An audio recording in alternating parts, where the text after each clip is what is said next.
जिल्ह्यात आंतरराष्ट्रीय सहकार परिषदेचं आयोजन शिर्डीमध्ये करण्यात आलेलं आहे. काय सांगाल याबद्दल? युनोनं जाहीर केलेलं आहे, जगातल्या सगळ्या देशांनी 2025 हे वर्ष आंतरराष्ट्रीय सहकार वर्ष म्हणून साजरं करावं. त्याचं पहिल्यांदा स्वागत महाराष्ट्र राज्य सहकारी पतसंस्था परिषदेच्या माध्यमातून आम्ही केलं. त्यानिमित्तानं वर्षभर अनेक कार्यक्रम आयोजित केलेले. त्यातला सर्वात महत्त्वाचा कार्यक्रम साजरा करण्यासाठी आम्ही आज या ठिकाणी आलेलो आहोत. भारतातली सहकारी साखर कारखानदारीची चळवळ सर्वात पहिल्यांदी ज्या स्थळावर सुरू झाली, ज्या स्वर्गीय पद्मश्री विठ्ठलराव विखेंनी या सहकारी साखर कारखानदारीची मुहूर्तमेढ रोवली सहकाराच्या माध्यमातून, आणि त्या सहकारी साखर कारखानदारीनं आज महाराष्ट्राला तारलेलं आहे. महाराष्ट्राची अर्थव्यवस्था ऊर्जितावस्थेत आणलेली आहे.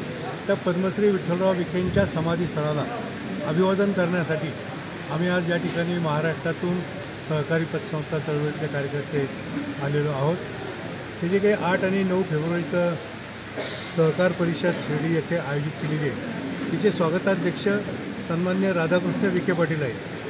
म्हणजे पद्मश्री विखेंचे वंशज असलेले राधाकृष्ण विखे पाटील हे आमच्या परिषदेचं स्वागताध्यक्षपद भूषवत आहे. हा आम्हाला सहकारी पतसंस्था चळवळीला खूप मोठा अभिमान आहे. आणि मला आणखी एक गोष्ट आवर्जून सांगावीशी वाटते की सहकाराचं खऱ्या अर्थानं जर सहकाराला ऊर्जितावस्था आणली असेल तर ती विखे घराण्यानं आणलेली आहे. विखे घराण्यानं कधीही खाजगी साखर कारखाना काढण्याचा प्रयत्नसुद्धा केला नाही. आणि आमच्या सहकारी पतसंस्था चळवळीला ज्या वेळी अडचणी आल्या त्यावेळी संपूर्ण महाराष्ट्रातून राधाकृष्ण विखे आणि राधाकृष्ण विखेच आमच्या मदतीला धावून आलेले आहे.